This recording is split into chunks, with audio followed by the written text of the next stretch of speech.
The one thing I did not want to do was reinvent the Spider-Man costume. I didn't want to create for the kids a new look that was our look of Spider-Man. Instead, I felt that my job was more of a translation process, working with Jim Atchison. What we wanted to do was bring the Spider-Man that the kids and the adults know to the big screen. I looked at every comic. I looked extensively at all the illustrators of Spider-Man. I wanted to be very faithful to the fans, if you like. The Amazing Spider-Man! My name's the Human Spider. I don't care, get out there. No, he got my name wrong. Get out there, you moron!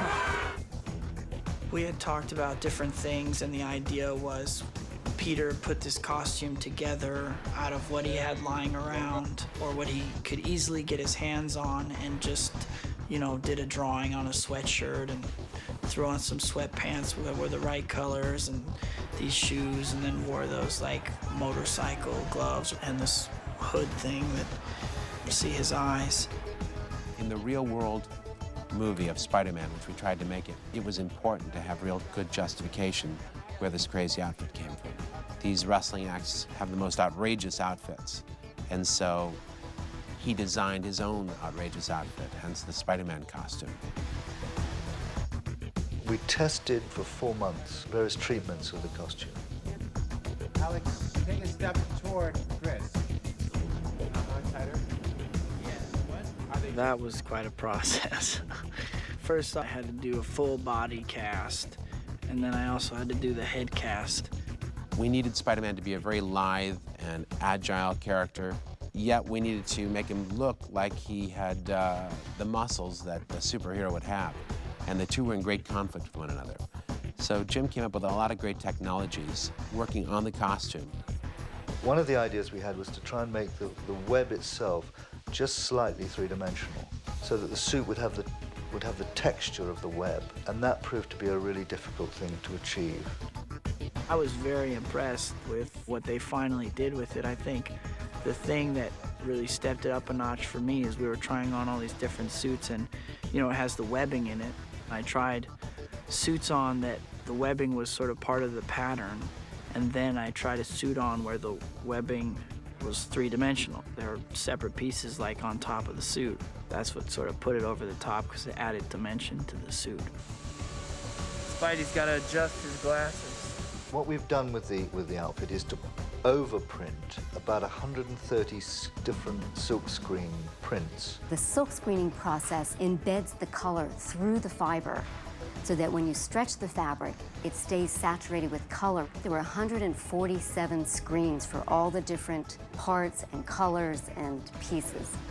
The idea is that the shading that you see on the Spider-Man costume relates to the sort of muscle groups on the body, and that they move with the body. So although the suit is two-dimensional, we get a slight optical sense of three-dimensional.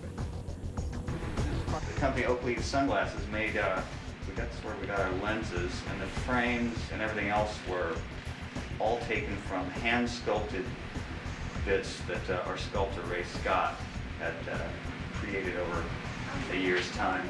These eyepieces are originally sculpted by hand, and then they poured a mold, and the frames are made from hard composite plastic. It was a real challenge to make the Spider-Man costume, to make it look alive and beautiful on film. We put the picture out on the internet and got this just tremendous response, amazing response. So that was very gratifying.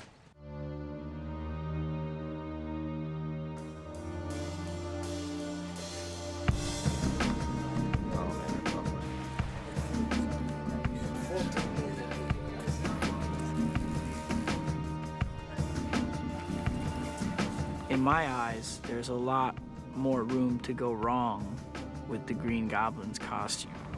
You're an amazing creature, Spider-Man.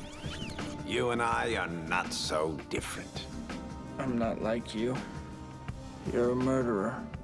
Well, to each his own. Again, we went back to the comic, and there's this rather strange concept of a man in a rubber mask and a rubber suit and a purple vest and purple boots flying along on a little kind of glider.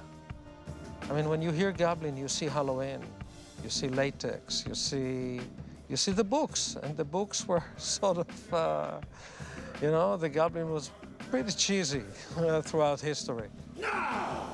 Before I arrived, the art department had done some quite extensive artwork about making the glider and the Green Goblin a much more high-tech idea. I think in some ways the Green Goblin was more challenging to somehow have it reference and relate to Norman Osborn and what he's doing. So because he's a scientist and he's developed the glider, and maybe the suit had to be a little more high-tech so that it had some relationship to the glider. We felt that the Goblin's outfit could have been designed as a weapon of war, a battle suit. So we could justify the green, we could justify the armor plating, and like ancient weapons of war, we felt that it may have a mask, something frightening to strike terror into the hearts of the enemy. I thought that the thing we had to retain about the Green Goblin was that kind of screaming face. And it seemed to me important that whatever we did with the rest of the outfit, we had to somehow retain this maniacal scream. It's like a project for NASA. There was so much research and development on the suit, it was crazy. I must have done 40, 50 hours of fittings in the suit, them just trying different things.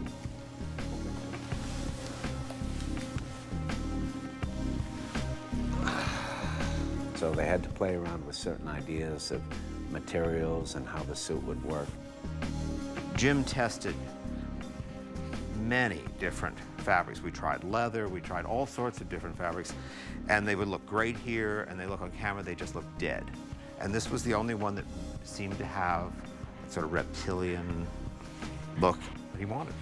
We have an actor who's probably the most athletic and physically agile person that I've ever worked with in Willem Dafoe. And therefore, we adapted and changed the costume to make sure that he is able to be as mobile as possible. The suit was a pain in the ass. It was really uncomfortable to wear. It was so tight and so heavy that after a whole day in that thing, you felt like you had just gone 12 rounds.